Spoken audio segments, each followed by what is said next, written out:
materia puede encontrarse en 4 estados de agregación: sólido, líquido, gas y plasma.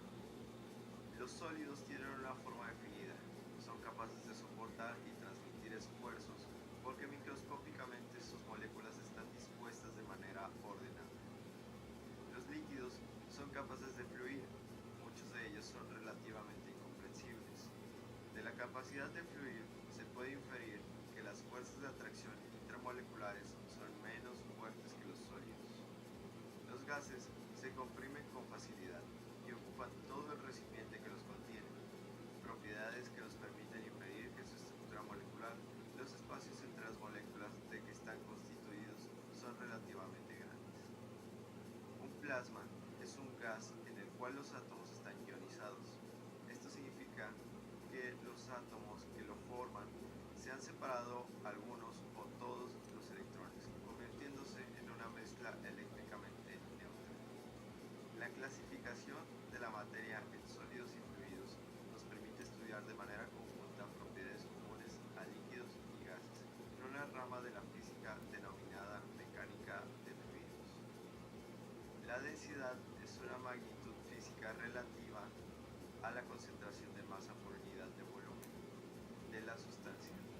No tiene propiedades direccionales, es un escalar y depende de factores ambientales incluyendo la presión y la temperatura.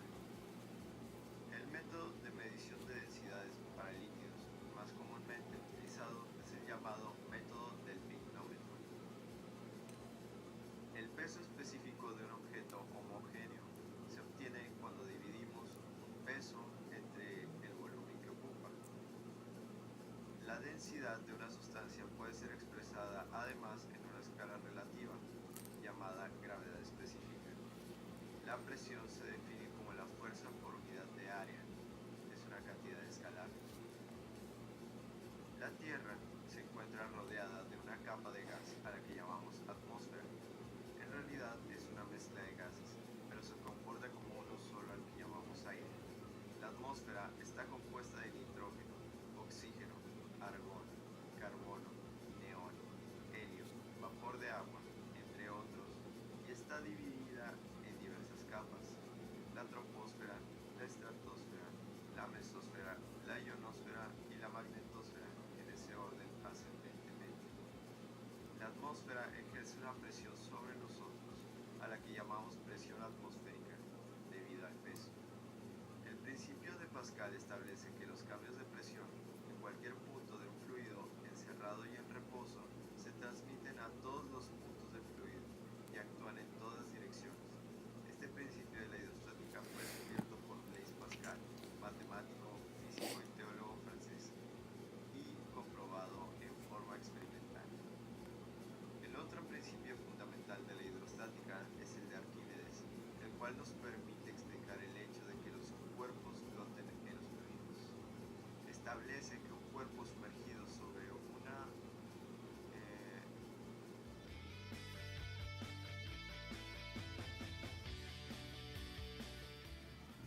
Hola, mi nombre es Vanessa y hoy voy a estar explicándole la etapa 2 de calor, específicamente el tema de definición de calor y equivalente mecánica de calor. James Joule, en 1850, demostró que el trabajo o energía mecánica es equivalente a la cantidad de calor, la cual dice que una caloría es igual a 4.186 joules. Entonces, el calor específico es la cantidad de calor necesaria para cambiar la temperatura de 1 kilogramo de sustancia a 1 grado Celsius. Esta es la fórmula que se va a estar utilizando, la cual es calor específico es igual a calor sobre masa por el cambio de temperatura, la cual se saca por temperatura final menos temperatura inicial. Se llama calor y se representa con la letra Q a la energía que se transfiere entre un sistema y su entorno en virtud de una diferencia de temperaturas entre ellos. Una caloría se define como la cantidad de calor necesaria para elevar la temperatura de 1 gramo de agua a 1 grado Celsius. Un BTU se define como la cantidad de calor necesaria para elevar la temperatura de 1 libra de agua a 1 grado Fahrenheit. Este es un ejemplo, el cual les voy a explicar, que dice: ¿cuánto calor transfiere el motor de un automóvil a 12 litros de agua contenidos en el sistema de refrigeración del mismo, el radiador, si la temperatura del agua se eleva de 15 a 95 grados Celsius? Primero vamos a utilizar la fórmula del cambio de temperatura, la cual es temperatura final menos la temperatura inicial, que en este caso la temperatura final es 95 grados Celsius y la temperatura inicial es 15 grados Celsius. Entonces estas las vamos a pasar a grados Kelvin, la cual sería cambio de temperatura es igual a 368 grados Kelvin menos 288 grados Kelvin, los cuales la resta nos daría a 80 grados Kelvin. Entonces luego vamos a despejar la masa del motor, el cual sería 1000 por 0.012, la cual nos daría 12. Entonces ya aplicaríamos la fórmula del calor específico, pero como nos está pidiendo el calor que se transfiere, tenemos que despejar la letra Q, la cual es calor. Entonces sería Q es igual a calor específico por masa por cambio de temperatura. Entonces sería Q es igual a 4180 joules kilogramos Kelvin. Y también utilizaremos la fórmula de densidad, que es masa sobre volumen, pero despejaremos la masa. Entonces la masa es igual a densidad por volumen. Y esta la juntaríamos con esta cantidad, que sería calor es igual a 4180 por 12 por 80. Y finalmente nos quedaría calor es igual a 4012.800 joules.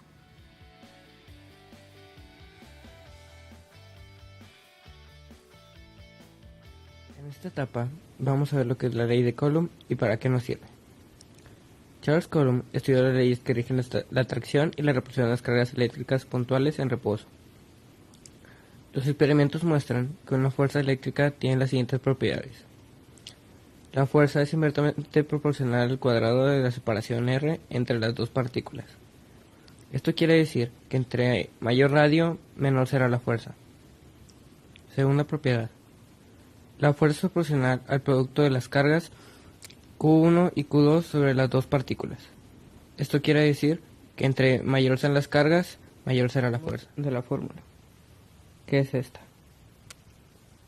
Fuerza es igual a K por Q1 por Q2 entre radio al cuadrado, siendo K una constante que tiene un valor de 9 por 10 a la 9 Newton por metro cuadrado sobre C cuadrada. Veamos un ejemplo. El problema dice: una carga positiva de 6 por 10 a la menos 6 C se encuentra a una distancia de 0.030 metros de una segunda carga positiva de 3 por 10 a la menos 6. Tenemos que calcular la fuerza entre las cargas. Para esto usamos la fórmula.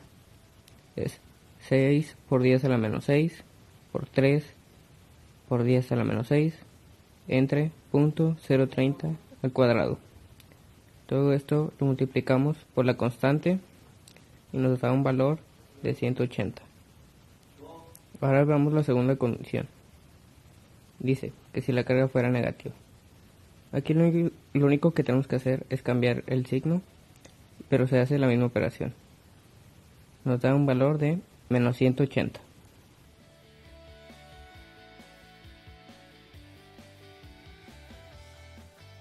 Hola, yo soy Quetzali y voy a explicar el tema movimiento periódico, un tema de la etapa 4.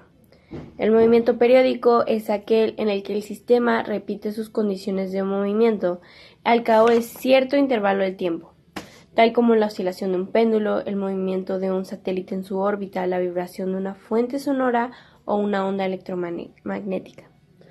Es el movimiento que siempre se repite en tiempos iguales. Y las magnitudes que describen el movimiento periódico son dos. Primero está el periodo, que es el tiempo necesario para que un sistema complete un ciclo o una oscilación. En el sistema internacional, la unidad de periodo es el segundo y tenemos la segunda magnitud, que es la frecuencia, que es el número de ciclos por unidad de tiempo, y su unidad es el intervalo del segundo. Su fórmula es frecuencia es igual a oscilaciones sobre tiempo o frecuencia es igual a 1 sobre el periodo.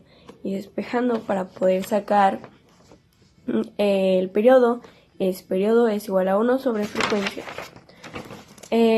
Empezaré explicando dos problemas. Realmente el tema no es muy complicado, muy fácil de entender y Así empezaré con el siguiente problema. Primero empezaremos con este problema, el cual dice: un cuerpo suspendido de un resorte tiene un periodo de oscilaciones de 4 segundos. Calcular la frecuencia de las oscilaciones de dicho cuerpo. Los datos es que el periodo vale 4 segundos y utilizaríamos esta fórmula, que es frecuencia es igual a 1 sobre 4 segundos, lo cual es igual a 0.25.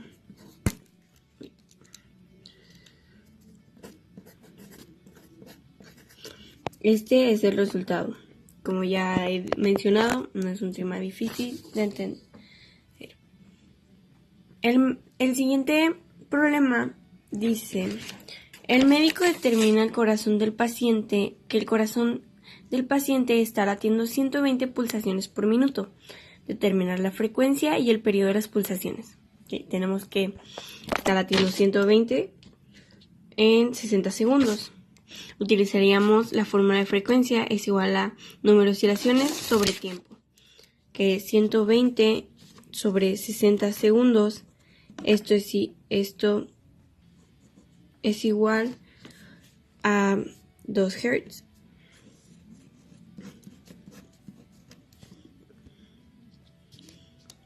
Y también nos está pidiendo el periodo.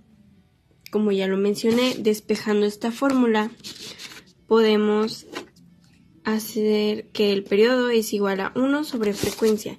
Ya tenemos la frecuencia, entonces sería periodo es igual a 1 sobre 2 Hz, que esto es igual a 0.5 segundos. Y es así como concluyo con este tema. Muy fácil, nada complicado, y es todo.